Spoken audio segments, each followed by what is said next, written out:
আসসালামু আলাইকুম এভরিওয়ান। নতুন দিনে নতুন একটা রেসিপি নিয়ে আপনাদের মাঝে হাজির হয়ে গেলাম শামিমা কুকিংস থেকে। আমি শামিমা।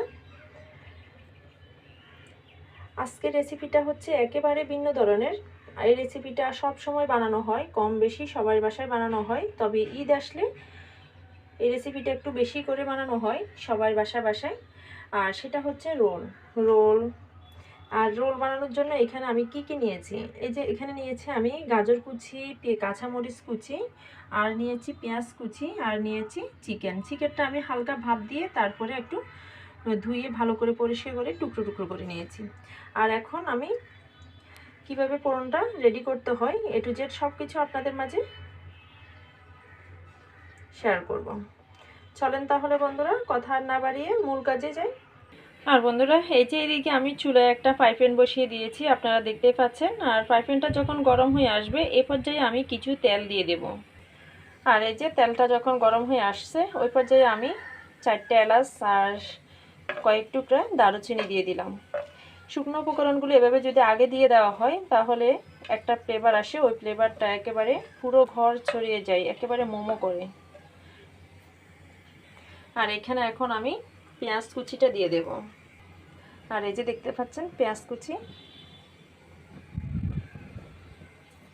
আমি পেঁয়াজ কুচিটা দিয়ে দিলাম। আর এ পর্যায়ে এখন দিয়ে দেব চিকেন।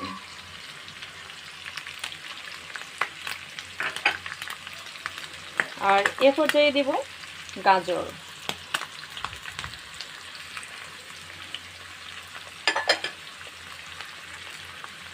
এ পর্যায়ে দিয়ে দেব কাঁচামরিচ।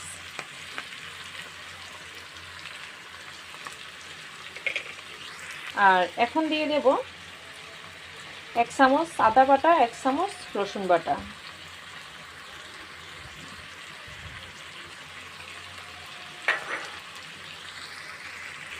শুকনো উপকরণগুলো বাকি আছে, আর এগুলো দিব পরে। আর আগে একটু এগুলো ভালো করে একটু উল্টে পাল্টে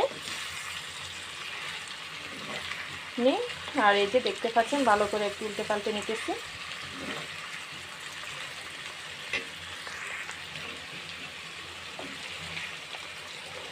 একেবারে কম মশলায় কম খরচে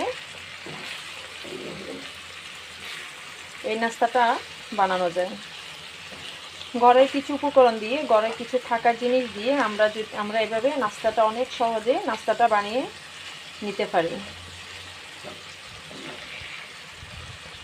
শুধু একটু সময়ের প্রয়োজন।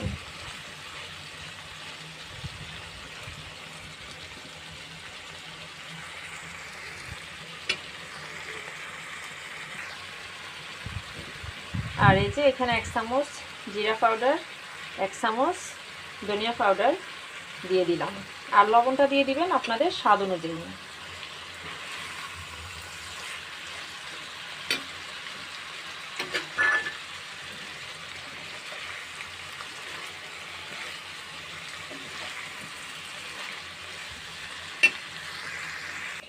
আর বন্ধুরা, এই যে এখানে দেখতে পাচ্ছেন আমার ফোড়নটা হয়ে গেছে।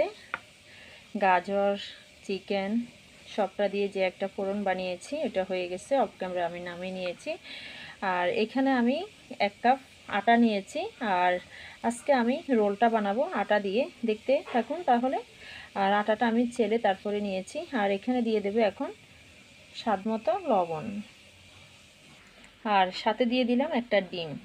ডিমটা অপশনাল, আপনারা চাইলে দিতে পারেন আর না চাইলে স্কিপ করতে পারেন। আর এখন আমি সবটা একটা চামচের সাহায্যে ভালো করে মাখিয়ে নিতেছি।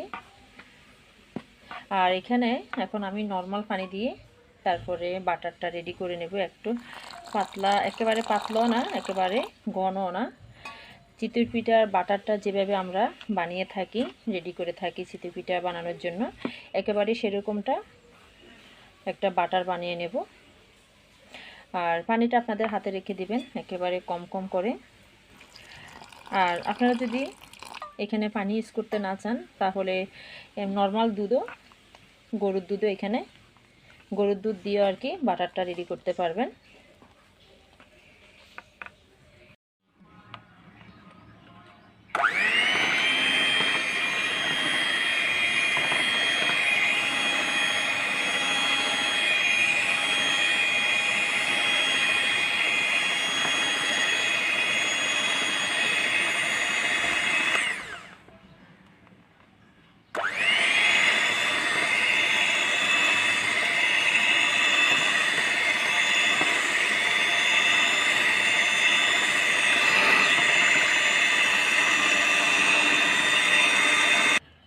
বন্ধুরা, এই যে দেখতে পাচ্ছেন আমি একটা হ্যান্ড ব্লেন্ডার সাহায্যে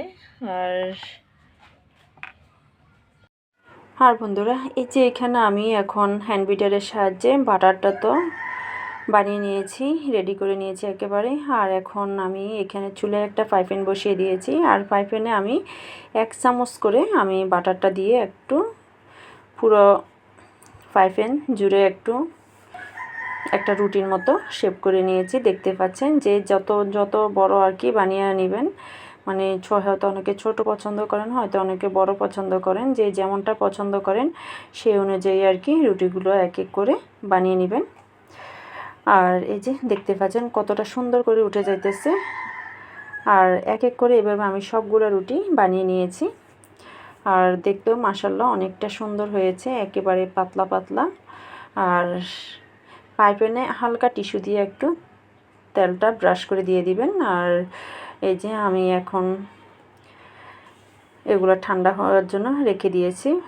আর এই যে এখানে আমি 1 চামচ আটা দিয়ে আর সামান্য কিছু পানি দিয়ে একটা ঘন করে একটা বাটার রেডি করে নিয়েছি। আর এই বাটারটা রেডি করার মূল কারণ হচ্ছে আমি যে রোলগুলো বানাবো সেই রোলগুলোর আর কি এই যে দেখতে পাচ্ছেন, দেখেই বুঝতে পেরে গেছেন অনেকে। আর আমি 4 পাশ দিয়ে শেপ করে নিতেছি, আর শুধু সামনের কিছু অংশ বাকি রেখে। আর এখন আমি ফোড়নটা দিয়ে তারপরে আর কি রোলের মতো শেপ করে নেব। আর দেখতেই পাচ্ছেন আমি এক এক করে এভাবে সবগুলো রোল বানিয়ে নেব। আর কেউ ফোড়ন কম দিতে পারেন, কেউ বেশি দিতে পারেন, এটা পুরোপুরি আপনার উপরেই নির্ভর করে। কেউ বেশি খেতে পছন্দ করে বা কেউ কম খেতে পছন্দ করে। আর এই যে আমি ফোড়নটা দেওয়ার পর 2 পাশ থেকে তুলে নিয়ে তারপরে আর কি এখন 2 পাশ থেকে রুটিটা তুলে নিয়ে এখন সামনের দিক দিয়ে আস্তে আস্তে আমি এই যে এভাবে ভাজে ভাজে এই যে মুড়িয়ে নিতেছি। আর দেখতে পাচ্ছেন কতটা সুন্দর হয়েছে। আর এভাবে আমি এক এক করে সবগুলো রোল বানিয়ে নেব। তাহলে আজকের মতো এই পর্যন্ত। আল্লাহ হাফেজ।